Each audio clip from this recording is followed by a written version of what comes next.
యేసు రక్తమే జయం పరిచర్య. ప్రియ రక్షకుడైన యేసుక్రీస్తు నామమున ఈ ఉదయకాలంలో మీ అందరికీ శుభములు కలుగునుగాక. మిమ్మను అనాథలుగా విడువను, మీ ఎద్దకు వత్తును. కొంతకాలమైన తర్వాత లోకము నన్ను మరి ఎన్నడను చూడదని యేసుక్రీస్తు సెలవిస్తున్నారు. ప్రియ సహోదరి సహోదరులారా, యేసు వెళ్ళిపోచున్నాడని శిష్యులు ఎరిగి దుఃఖపడుచున్న సమయములో తండ్రి లేని అనాథులుగా, గురువు లేని శిష్యులుగాను విడువను అని వారిని ఆదరించుచు బలపరుస్తూ తన పునరుద్ధాన నిశ్చయితను వ్యక్తపరుస్తున్నాడు ఇక్కడ యేసుక్రీస్తు. నీవు కూడా నాకెవ్వరూ లేదు అని ఒంటరిగా కూర్చొని వేదన పడుతున్నావా? నా వారని చెప్పుకోవడానికి ఎవ్వరు లేని వారిని, తల్లిదండ్రులు లేని వారిని అనాథలు అంటారు. నేడు నీవు ఒకవేళ అనాథగా ఉన్నావా? నా వారని చెప్పుకోవడానికి నీకంటూ ఎవ్వరు లేదా? ఒకవేళ ఉన్నా అందరూ నిన్ను అనాథగా వదిలేసి వెళ్ళిపోయారా? అయితే మరణించి తిరిగి పునర్ధానమైన యుగ యుగములు జీవించుచున్న సజీవుడైన యేసుప్రభు మాత్రము నిన్ను అనాథగా విడువనే విడువడు. ఎన్నడూ నీతోనే ఉండి నిన్ను సంరక్షిస్తాడు. నీవు ఒంటరివి కానే కావు. భర్త చేత ఎడబాయపడి బిడలతో ఉన్నావా?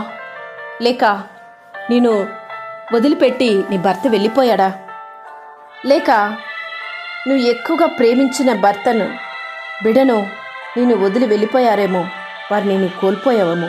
భయపడవద్దు, దేవుడు నీతో ఉన్నాడు.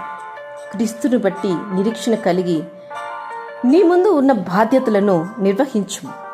దేవుడు నీకు సహాయం చేస్తాడు. నిన్ను, నీ బిడలను పోషించడానికి సర్వశక్తివంతుడైన దేవుడు నీతోనే ఉన్నాడని గ్రహించు. ఏ ఒక్కరిపైన ఆధారపడకు. ఇక నా జీవితం ఇంతేనా? నా భర్త తర్వాత నా బిడలను ఎవరు పోషిస్తారు? నన్నెవరు పోషిస్తారు? మా భవిష్యత్ ఏంటి? నా బిడల భవిష్యత్ ఏంటి? ఇంకా ముందు ముందు ఉంటున్న ఎన్నో పనులు ఆగిపోయాయే. ఇవన్నీ నేను ఎలా చేయగలను?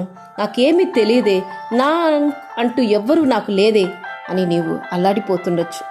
నీ హృదయ వేదనను, నీ మూర్గల శబ్దమును గ్రహించు దేవుడు, విను దేవుడు ఆయన. ఎందుకంటే ఆయన నిన్ను తన కొరకు చేసుకున్నాడు. నీ కొరకు ఆయన ఆ మహిమైశ్వర్ని వదిలిపెట్టి భూమికి దిగి వచ్చి నీ కొరకు నిన్ను ప్రేమించి నీ కొరకే మరణించి తిరిగి లేచి నీతోనే ఉంటున్న దేవుడు ఆయన. ఆయన సర్వశక్తిమంతుడు. నిన్ను, నీ బిడలను పోషించడానికి ఆయన చాలిన దేవుడు ఆయన.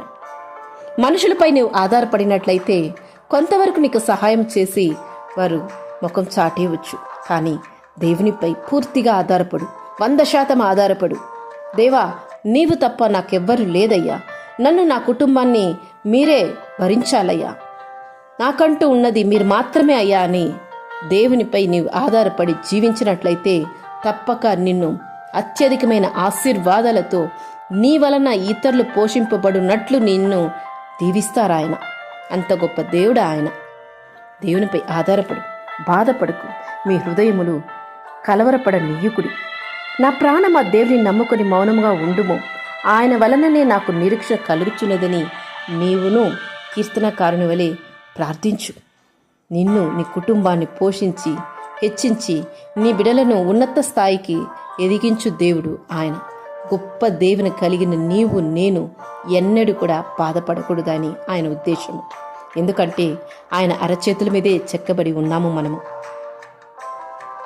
ఆయనంత గొప్ప దేవుని మనము కలిగినప్పుడు మన ఎంత ధన్యులని గ్రహించావా? ఈ ధన్యతను బట్టి ఆయన స్తుతించు. అనాథ, నాకెవ్వరు లేదు అని ఒక్క క్షణం కూడా నీ హృదయంలో ఆ ఆలోచన రానివ్వకు. ఒకవేళ నీ హృదయంలో బాధ కలిగినట్లయితే వెంటనే మోకరించి ప్రార్థించు.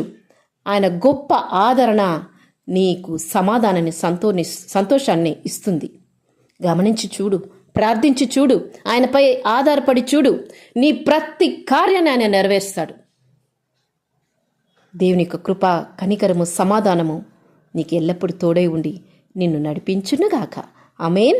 యేసు రక్తమే జయం పరిచర్యలో మీ సహోదరి. God bless you.